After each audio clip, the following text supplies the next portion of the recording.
nga pala, bago ko uuwi, bago ko lilisanin itong lugar, nais ko lang sana to i-flex, no, sa ating mga kababayan, mga kapwang Pilipino na mga taga Luzon, Visayas, and Mindanao, no, na kakasubscribe lang ho sa akin. So sino-sino ba sila? Yung mga taga Negros, taga Iloilo, taga Cebu, taga Liti, taga shout out sa mga taga Liti, Region 8 pala yun, no? So sige, puntahan natin minsan ang Region 8, Liti, mga Liti Province or mga ganun.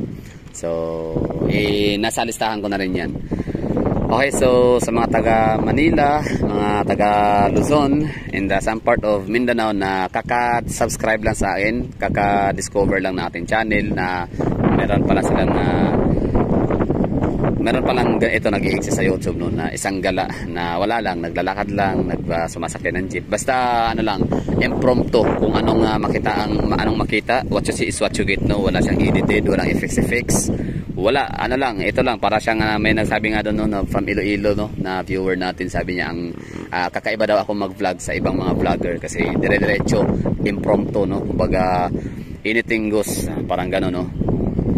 Kung ano may kita, yun na yun. So walang effect. So, parang parang announcer lang sa radyo na nagsasalita, parang nag-newscast, nagbo-broadcast, parang ganun lang, no.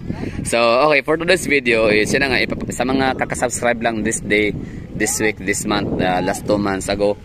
So gusto ko i-flex sa inyo itong lugar namin dito sa Davao City. So ito siya ay consist of itong coastal road, i-flex ko to, tsaka hindi lang coastal road. Ano ba ang mga view na makikita natin dito sa Davao City kapag nasa coastal road ka, di ba?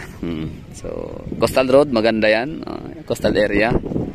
Mataas to, ilang ano ba to? 18 kilometers mga Hagala, tama ba? Correct me if I'm wrong, no? So 18 kilometers ang distance away mula doon sa pinakadulo, doon sa may unahan, likod pa nan nung gasali na yan, di ba? Basta 18 kilometers, siguro mayroon naman kayo sigurong anticipation or marunong kayo sa mag-estimate or mag-estimate, no? Marunong kayo mag-skill kung gaano kahaba yung 18 kilometer na wait lang, 13 to 18 kilometer. Sige, ganito lang, 13 to 18 kilometer. So parang doon na lang magbabracket. Hindi ako magkakamali sa 13 to 18. So hindi siya bababa ng 13 kilometers ang kabuuan, sa tatlong junction to mga Hagala. Bali from junction 1 is yun yung 7.3 kilometers na mula doon sa may Bago Barangay, Bago Aplaya, Dato Bago, basta, or Bago Aplaya, Bago Oshiro. Dami kasi Bago sa Davao, Bago Oshiro, Bago Aplaya, Dato Bago.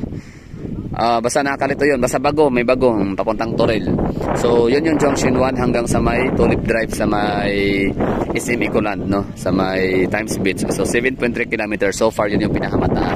Tapos ang sabot nun is mula junction 2 naman is mula dun sa may ulit, no, sa may Times Beach, no, Tulip Drive papuntang dito sa may Rojas, ito tama, Rojas. So junction 2. Tapos junction 3 naman is dito naman, Rojas Boulevard Junction papuntang Ramon Magsaysay Avenue or Ramon Magsaysay Park or Santa Ana. Junction 3 na yun. Tapos ang junction 4 naman is Santa Ana Junction papuntang Alcantara sa may Agdao. So 4 siya. So 4 junction. Alcantara is yun yung sa may Aswila Cova, doon na area kung saan landing point din, parang mag-i-intersect yata si Davao Samal Connecting Bridge.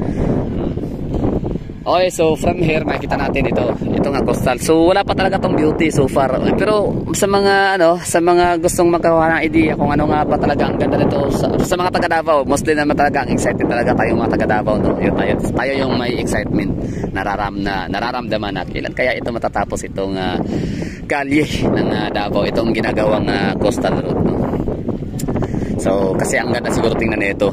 So ngayon hindi na tayo puro imagination na lang, kasi meron na tayong example, no, na kung gaano kaganda ang coastal road sa Davao City. So yun yung ating bina-vlog na doon sa may sa junction 1. Mayroon na tayong vlog doon na araw, mayroon tayong vlog na gabi, na kahit yung nanay ko talagang napapawaw talaga yung nanay, no. Sobrang saya niya, pati yung pinsan ko from Manila, pinasyal ko yun. So nakita nila, kung ako mismo tayo, no, masaya tayo na ang ganda pala talaga ng coastal road. So ano siya, kumbaga hindi lang siya para ma-decongest yung traffic sa mga main roads and mga main thoroughfare natin sa downtown area, kundi magbibigay na siya ng magandang attraction sa ating mga mata, hindi lang sa ating mga taga Davao, maging sa mga turista na rin, mga dayo. Diba? Ganun naman tayo sa Pilipinas. We are the most hospitable human race on earth, diba? Na sobrang hospitable natin. Talagang isa sa ating i-offer sa ating mga bisita, hindi lang masarap na pagkain, hindi lang good treatment sa ating and smiling, no, smiling face, kundi i-flexin natin yung ating mga lugar. Yun ang pinaka very common talaga sa ating mga Pilipino, Mapasibuano, Ilonggo, Bisaya, Musligaman o Ilocano. Kaya na natin to. Panalo. So yun, kanta ni Easy Million, mga Hagala. So pwede yung yun, Makabayan song. Talagang ma-uplift mo yung I don't know, spirit. Papasana lang. Kahit anong races or ethnicity dito sa Pilipinas, talagang ugali natin mga Pilipino na i-entertain yung ating mga bisita by showing the good portion of our cities and our places, di ba? Tapos pagkain, di ba? Ganun yun, no? Kung ano may offer natin. Yun lang. So, from here, makikita natin kamalayuan. Zoom in natin, ha? Zoom in. Lang. Naka-ano ba tayo? Naka-ultra wide lens. Okay? Okay lang. So, zoom in natin na area to dito. So, kahit paano, na siya, no? Materialize na talaga yung natin dito, Coastal Road. So, ito yun ay Mabini Boulevard. Tapos, dito naman na area ay Bukana. Basta, minsan, pasyalan natin yan, no? Iikotin natin. Dire-diretso. Mula dito hanggang doon, tsaka ganun din papunta dito sa kabila. Okay, so tapos na tayo dyan, no? Ikot natin camera, ha. So ikotin na 360. So dito tayo nakatayo sa may seawall, okay? Esplanade or seawall, okay? Okay, ikot natin yan. So makikita natin si Talikod Island na hindi na siya greeny kasi blowy na siya dahil nga sa madilim na, tapos makulimlim pa, no? Sama, ito naman yung Talikod Island, Kaputian area in the Peña Plata dito. Yan, Peña Plata, tapos Babak District. Yan, Samal, Island Garden City of Samal. Tapos ito naman yung Piapi area, no? Tama ba, Piapi area, no? So after natin tayo natin dito ngayon, lipat tayo doon sa kabila para makitaan naman natin yung view. Isasama ko yung view ng ng mga squatter area, slum area, informal settlers or distress area. So shout out kay Fernando.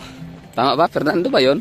Oh, Sir Fernando, yung sabi mo na kasi parang meron kang niribat na nag-comment doon sa taga Davao din yung nag-comment, no? Natungkol nga sa magandang daan, kaayasan sa kalsada, sa mga mga bahay-bahay, squatter area. So may point naman din talaga yun, sir, oh. Kaso nga lang parang medyo, I don't know kung na-offend ka sa sinabi niya bilang Dabawinyo ka din, no? Ako Dabawinyo rin ako. On point talaga yung sabi niya. Tapos may nagsabi pa doon si Ma'am Vanessa sana, ikaw na lang mag-mayor. Nireplyan ba naman ni Ma'am Vanessa na ikaw na lang mag-mayor? Oh, kasi yun nga, nabanggit nga yung natawa ko doon. Hindi ko sa pinagtatawanan. Hindi rin nasa para ako, parang I don't find it funny, pero parang natawa ako sa parang sa sarcasm ba. Oh, kasi I love sarcasm sa totoo lang, no. Sarcasm. Gusto ko yun. Natatawa ako doon, no. I find it humorous talaga. So sabi nga ni Ma'am Vanessa, ikaw na lang mag-mayor, dahil mo sinabi, diba, tungkol nga doon sa mga eyesore, no, mga spaghetti wires, mga old buildings daw na hindi naman daw talaga nagamit pero andyan pa rin nag-i-exist. Kasi yung mga yan, may mga may-ari kasi yan, hindi yan talaga pwedeng galawin ng gobyerno. Kahit pa ikaw yung pinaka-powerful of the land, hindi mo pwedeng gawin niya kasi meron tayong constitution, meron tayong batas, di ba? Na tawag nito, meron tayong constitution ba, meron tayong batas na pinagbabawal na pakialaman yung pribadong mga property, di ba? So, hangga't hindi ito banta, hindi siya banta sa safety, no, ng madlang people, huwag natin silang pakialaman. Dili, joke lang. Vlog, oh, shout out. Oh, taga-asa sa grupo, tropa. Ha? Sige. Ha? Gala the Explorer. Wala. So, yun, bali natawa ako doon kasi nga ikaw na lang mag-mayor, no? Sinabihan mo. Well, ako naman ano tayo, no? So sa mediator lang tayo, no? Basta gumawa ko ng vlog hindi para mag-away-away ang mga tao, no? Gumawa ko ng vlog para sa sarili ko to in the first place, no? I'm not born to please everybody.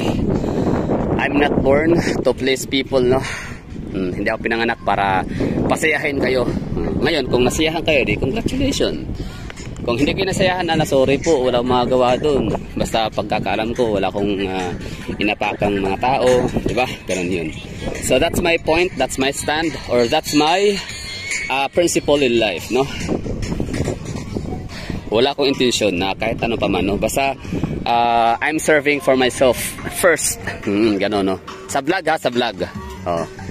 So kailangan na ginagawa ko siya dahil sa sarili ko.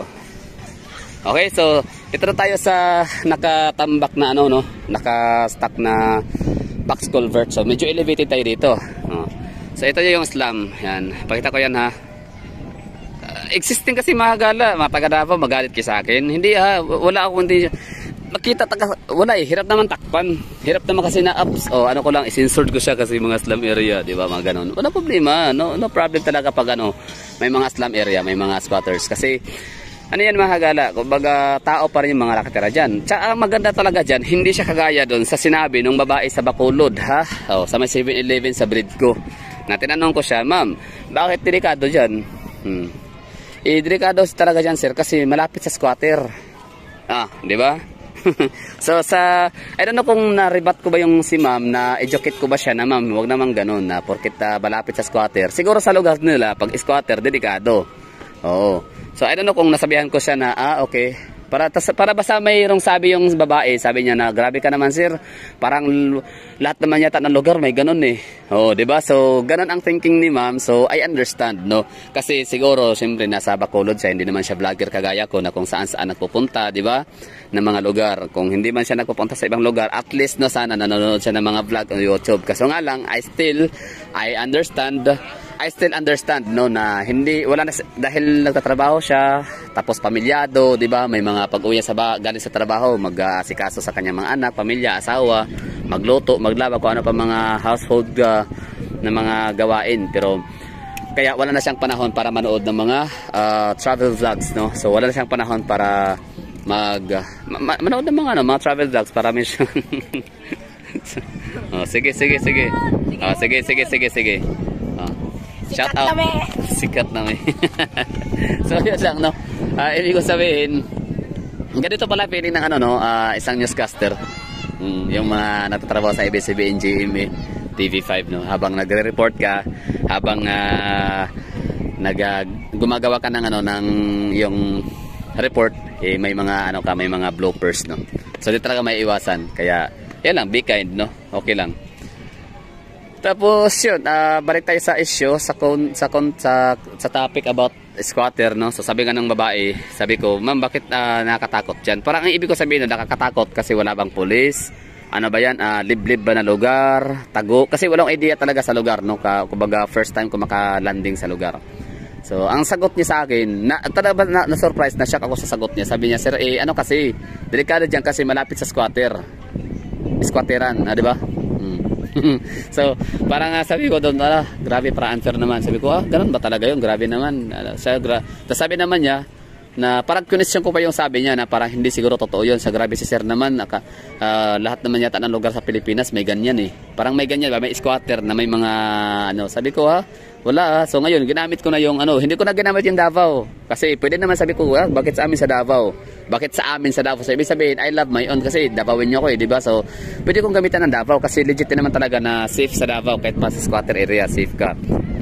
Ngayon, itong ginamit ko ay Iloilo kasi wala akong nakitang squatter. Squatter talaga, ma'am. Grabe naman si sir, lahat naman may squatter. Siguro may squatter ang Iloilo, ha. Hindi ko sinabing wala. I mean, sinabi ko palang wala kasi wala akong nakita. Di ba? Ganun yun mahagala dyan ng mga nagko-comment dyan na I don't know kung itong mga taga Davao or kung taga Cebu, taga Luzon, taga some part of Philippines na medyo nauuhiya na kayo sa akin. Parang, wala akong magagawa, bahala kayo dyan. Basta, wala akong nakita. Kaya nga pag may time ako, na makabalik ako ng Iloilo, and syempre babalik tayo sa Iloilo. Yan ang asahan niya na basta in God's grace. Tapos basta wala lang hindi lang lilindulin ang tawag nito ang buong Pilipinas at lulubog yung buong isla ng Panay Island, di ba? So makakabalik ako ng Iloilo, o di kaya hindi sasabo, hindi ma-stop ang operation ni Cebu Pacific, no? Kasi may ticket na ako, mga hagala.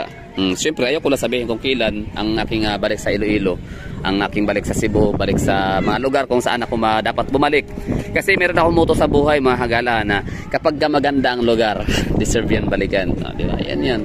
Pag maganda ang lugar, babalik-balikan. Kasi may ibang mga tao na ayoko na dyan, nakapunta na ako dyan, no? Di ba?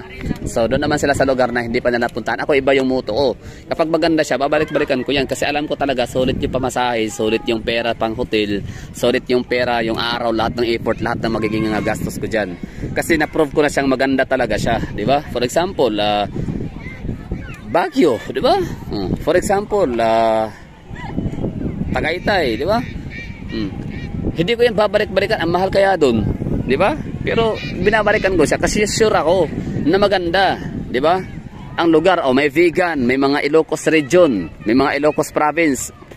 Maganda din daw. Kaso nga lang parang sabi ko, pwede na ako mag-book ng ticket papuntang vegan, papuntang mga Ilocos, pero syempre sabi ko Baguio, di ba? Ang Baguio kabisado ko na. Ang Baguio alam ko maganda doon, masaya, maganda yung lugar. Tahimik. Ibig ko sabihin hindi pala tahimik ang Baguio kasi maraming mga tao, no? So, ba't ako pupunta sa lugar kasi ang purpose ko mamamasyal, mag-enjoy, no? Mamamasyal, mag-enjoy, magpahinga. Parang ganun ba, no? Pa-relax sa buhay. So, bakit ako sa vegan sa Ilocos? Di ko pa alam kung anong meron doon, di ba? Kumbaga, parang pupuntahan ko muna siya one time. Tapos kung gusto ko siya, balikan ko yan, no? So ngayon, basta hindi lang, for example, ito, gagawa ako ng scenario kahit pa imposible naman, no? Na Cebu Pacific, mapatawan ng suspension, no, ng gobyerno. Wag na kayong bawal lang bumiyahe ang Cebu Pacific kasi hindi nagbayad ng tax, di ba? Walang ganun. So, pero kung mayari yun, ibig sabihin, talagang yung sabi ko sa inyo na nakabili ako ng ticket sa Cebu Pacific para sa aking pagbalik sa mga lugar na napuntahan kong magaganda. Babalikan ko talaga yan, no? Basta wag lang talaga mangyari yung sabi ko na wag ma-suspend ang negosyo ni Gokong Win na Cebu Pacific, di ba? Kasi or else dito makakalipat, dito ay makakabalik sa Iloilo, Cebu, Leyte, Bicol, Luzon, Baguio, di ba? Kung saan pa man. Kasi wala na tayong masasakyan, aeroplano, hindi naman tayo pwede ipasa sa PAL tsaka AirAsia, So yun lang, bali sabi nga nung babae, balikan natin squatter area. Sabi niya, sir, grabe ka naman, parang lahat naman yata ng lugar may squatter. Sabi ko, may squatter, pero hindi lahat ay masasama, hindi lahat ng mga squatter ay delikado. Parang yan ang sabi ko sa kanya, sa bahala ka sir, basta ayaw maniwala, basta sinabi ko na sa'yo, at least wala ka ng blame, wala ka ng regrets, wala kaming regrets, so hindi mo na kami ma-blame kasi sinabi na namin yung totoo na yan nga, delikado dyan, at ako mismo naka-experience na. Hindi ko sasabihin sa iyo yun kung hindi ako mismo personally naka-experience. Taga-Bacolod yun, ha. Sabi niya, taga-Bacolod ako, ha, what more ikaw, dayo ka, parang gano'n, no. So ito yung view na makikita natin dito. Tanaw natin yung dalawang high-rise building. Tatlo pala, ay apat pala. Wait lang, medium rise, no? Medium rise building, itong si Ateneo de Davao University. Tapos ito naman si Miss Achira, makikita natin siya ay high-rise building. Tapos ito naman si wag mo na yan, huli yan. So ito naman si Tooto Piklin. So high-rise building din siya. Ito naman si Avida Tower sa CM Recto, high-rise building din. Tapos ito naman, ang pinakahuli ay si Vivaldi Residences, Bayoro Towers. Siya ay skyscraper, no? Hindi na siya high-rise building, skyscraper. Tapos sa baba, mga kabahayan. So dito naman, hindi ako sure dito kung sila by Islam area or na tawag nito na ibigay na ba to sa kanilang lugar. I mean na-honor na ba? Anong ginawa ni Kuya? Uy. Ibig sabihin delikado yan, ha. May baka matusok siya ng sa bagay, hindi naman siya inutusan ng gobyerno, baka pero kawawa si Kuya, baka yan. problemado ano. Anyway, so ito, di ko makakalimutan to ha, mga early 2006, 2004, 2005. Itong lugar na to dito, dagat yan, yan oh, dagat oh. Sumin natin ha, yan, may mga bangka. Dagat yan, Mabini Boulevard. Kasi sabi ko sa inyo, di ba, namin sana akong nangungupahan dyan sa lugar. Mabini Boulevard. Di ba? So, ano to, nakalutang to sa tubig, dagat. Basta abot to ng ano, ng tidal. High tide, no. Kasi ito naman ang mga mga wave breaker na gawa sa mga giant or mga mga malaking bato ano. Yan. So yun lang. So that's all for this video. Thank you for watching. Tapos sana makita natin si under construction na si Davao Paragon. Tapos ito naman si VXI by Phil Crescent Trail. Tapos ito si Verdon Park. So that's all for this video. Thank you for watching. So sana ay maganda yung topic natin. Oh, 'di ba? Bahala kayo, basta wag kayong mag-away-away. Pero kung mag-away-away kayo, wala akong problema doon. Hindi ko 'yun problema, hindi ko kasalanan. Bahala na kayo diyan, no. Basta andito lang ako, ang nagmamay-ari ng channel. So ako yung regulator, ako yung moderator, no. Pag hindi tayo ganoon ka-healthy ang conversation, turn off comments. Bye.